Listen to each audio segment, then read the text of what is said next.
does.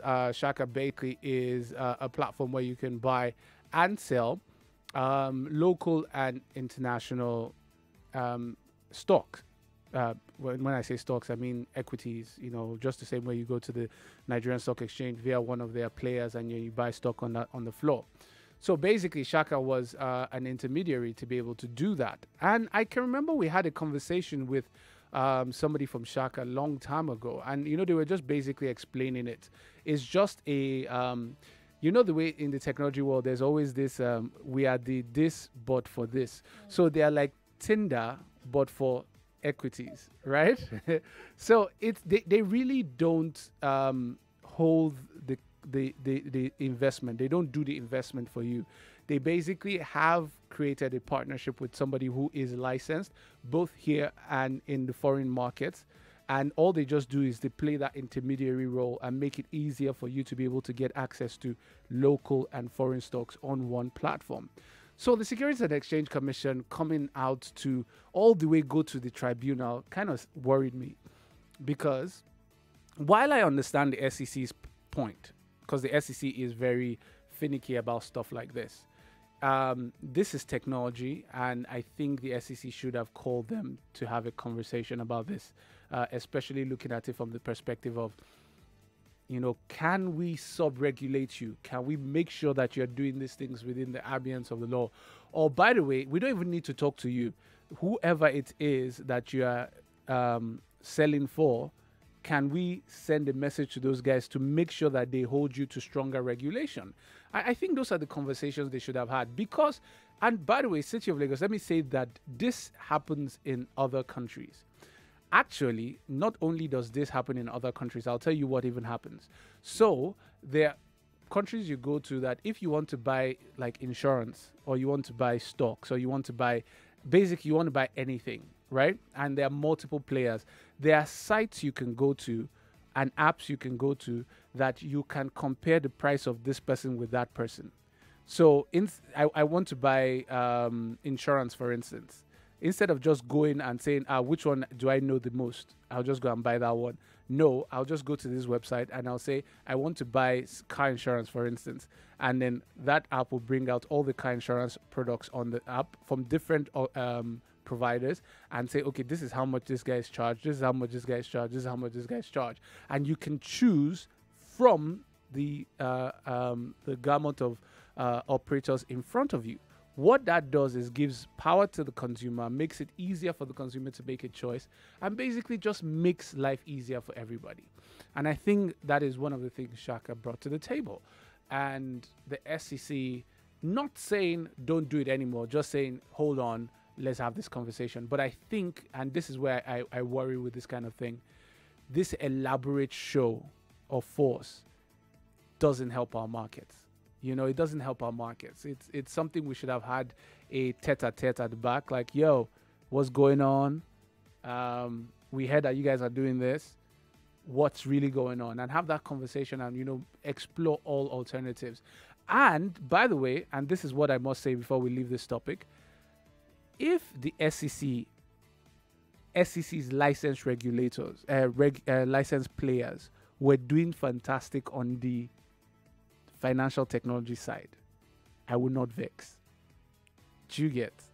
If their own regulated people were doing great, I would not vex. But we see them. Sorry if I'm causing trouble now. I am very sorry. I will not do this again tomorrow. Yes, but that Yes. Let's just have a conversation about this. This is good for the market, and this is another thing. The SEC must remember this is one of the ways the Soroseki generation is now even getting interested in stocks. Your players are not getting them interested. If you want, sorry, I've done it again. Yes. City of Lagos, let's go to a short break. When we come back, we still have one more story. Robinhood agrees to a $65 million settlement with the US SEC. So the question is, SEC everywhere causing trouble all over the place. City of Lagos, do stay with us.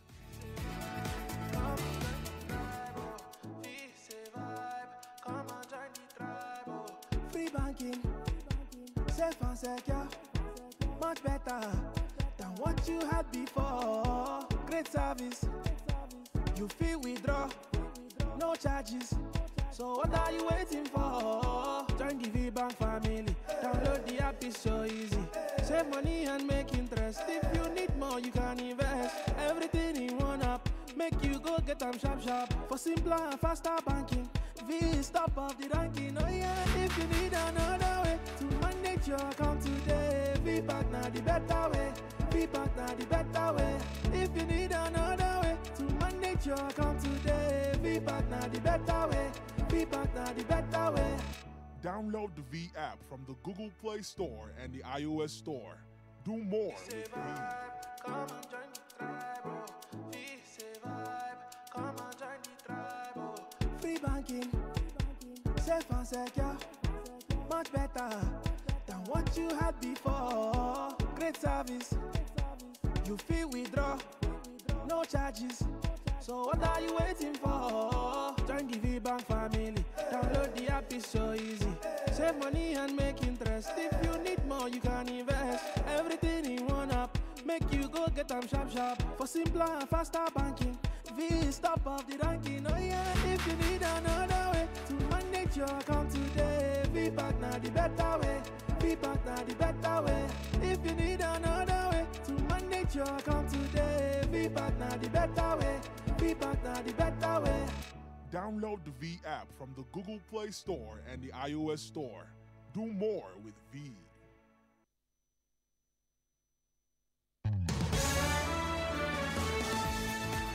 All right, we're back, Sechi of Lagos. This show is brought to you by Streamline Media. Of course, Instagram is at StreamlineNG. On Twitter is Streamline_NG. And on Facebook is Streamline Media. Tunde Okufi is here with us. All-round financial technology. Is it guru I'll call you today? Yeah, just guy. Just guy. Okay.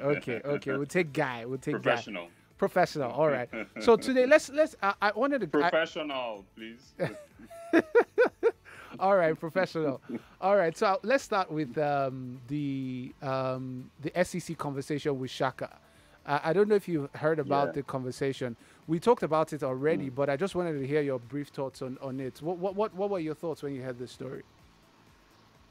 Yeah, so it's multifaceted, to be honest. I'm sure you guys have touched on it. What Chaka allows people to do is essentially invest in foreign stock or foreign blue chip stock from Nigeria, and there are many different angles or layers to this. There is a layer that they're not licensed, which obviously should be a significant red flag for anyone. It's very innovative because there's a lot of demand for that. A lot of people. If you look at the investment options available, domestically, you can see the demand for wanting to invest in stocks abroad, and a lot of wealth is being created right now at the moment. You just need to look at Tesla stock, look at all the opportunities that are out there for investment. So there's a lot of need, but if you're investing in anything and you're working through a service provider, you always put yourself at a bit of a risk if that person is not licensed by the entities in your environment. Because who do you go to? Who's the first person that you go to? But I want to ask, any type of issues. Today, let me ask this question. You know that if you are licensed by the SEC in Nigeria, you can't play in, you can't buy Tesla, you can't buy Google stock, you can't do any of those things. So regulation here hampers the work of Shaka. Definitely, which is when I said it's multi-layered. So there's no other way to say it. There's politics also in this as well. Politics. Definitely. So, Shaka needs to sort of play the cards a little differently and engage, So, there are many sides to it. There's almost also the Buy Nigeria side, People, they want us to keep they want investors to invest in the Nigerian stock exchange. So there are many different layers. And I wasn't surprised when I heard the news because, I mean, for a while now, people have sort of expected that, True. Tracker would, run into these kind of issues. Okay, so we're going to talk about Robinhood agreeing to a 65 million settlement with the US SEC, but we can't do that anymore because we've run out of time, especially because the stories around the firm misleading clients on how they make money, but they say the SEC is slapping them for 865 million. But Tunde Okufi, thank you very much for joining us. IT professional, he's been around the IT industry for a while. Thank you very much for joining us today. City of Lagos, you can join us on this station every same time every week on FinTech Today. We'll see you again next week. Have a great day.